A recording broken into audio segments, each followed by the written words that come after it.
Balaguer ha celebrat aquest diumenge la tradicional ofrena floral a motiu del 588è aniversari de la mort del comte Jaume d'Urgell. Es tracta d'un acte que se celebra cada any al voltant d'aquestes dates, ja que l'1 de juny es commemora l'aniversari de la mort del comte. El 1414 va ser fet presoner a Balaguer i va morir l'any 1433 al castell de Xàtiva, després de passar per diverses presons. A l'acte hi han participat el president del Consell Comarcal de la Noguera, Miquel Plensa, representants del casal Pere III de Balaguer i, entre altres, el paent cap de la ciutat, Jordi Ignasi Vidal, que ha adreçat unes paraules als assistents. Perquè el fet urgellenc és un fet que indica que la Catalunya interior, al seu moment, la segona casa més important com tal, després de Barcelona, era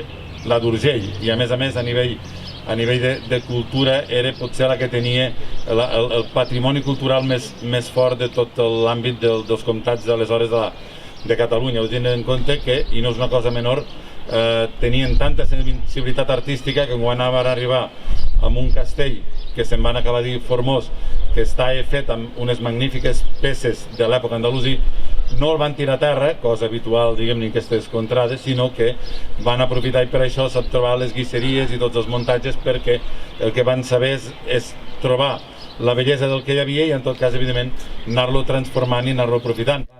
Durant l'acte també s'han donat a conèixer els guanyadors de la 32a edició del Premi Comte Jaume d'Urgell, un premi que atorga la paeria i que reconeix a persones i a entitats dels països catalans que, per la seva força cultural, la seva original trajectòria i la gran capacitat de comunicació de la seva feina i obra, fan que siguin exemples per fer més gran i més rica la xarxa natural i real dels països de parla catalana i dels seus ciutadans. Aquest any el premi és, per una banda, per a l'escriptora Maria Barbal i per l'altra per a la Bressola, i l'acte de lliurament als guardonats està previst per les festes del Sant Crist d'enguany. Maria Barbal va néixer a Tremp i recentment ha estat guardonada amb el 53è Premi d'Honor de les Lletres Catalanes que atorga Òmnium Cultural des de l'any 1969. I la Bressola és una associació cultural creada a Perpinyà l'any 1976 per promoure una xarxa d'escoles associatives que practiquen la immersió lingüística en català a les comarques de la Catalunya Nord.